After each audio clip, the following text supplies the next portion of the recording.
სარფის საბაჟო გამშვებ პუნქტზე გადაადგილების პრობლემაა სატვირთო მანქანების რიგები დილიდან დგას ავტოკოლონის სიგრძე სარფში კილომეტრს აღწევს. მძღოლების ინფორმაციით საცობი გუშინ საღამოს დაიწყო და ამ დრომდე პრობლემა მოუგვარებელია.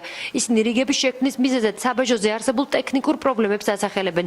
მძღოლების ინფორმაციით ტექნიკური პრობლემა როგორც ქართულ, ასევე თურქულ მხარეს აქვს. პრობლემა ქვეითად გადამსვლელთათვისაც რიგში დგომამაც საათობით უწევთ.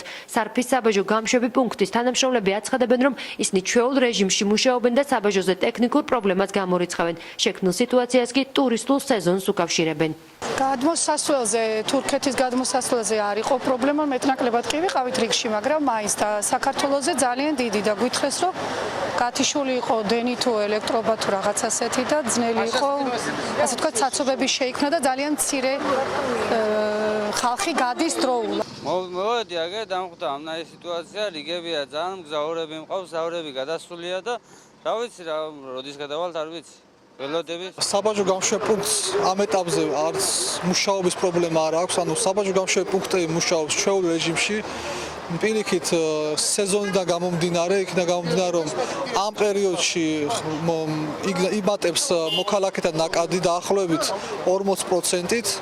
სწორედ ამან განაპირობა ის, რომ რიგებია, თორე როგორც ასეთი საბაჟოს კუთხით რამე შეფერხება ყოფილიყოს, ან თქვათ რამე სხვა პრობლემა არ არსებობს.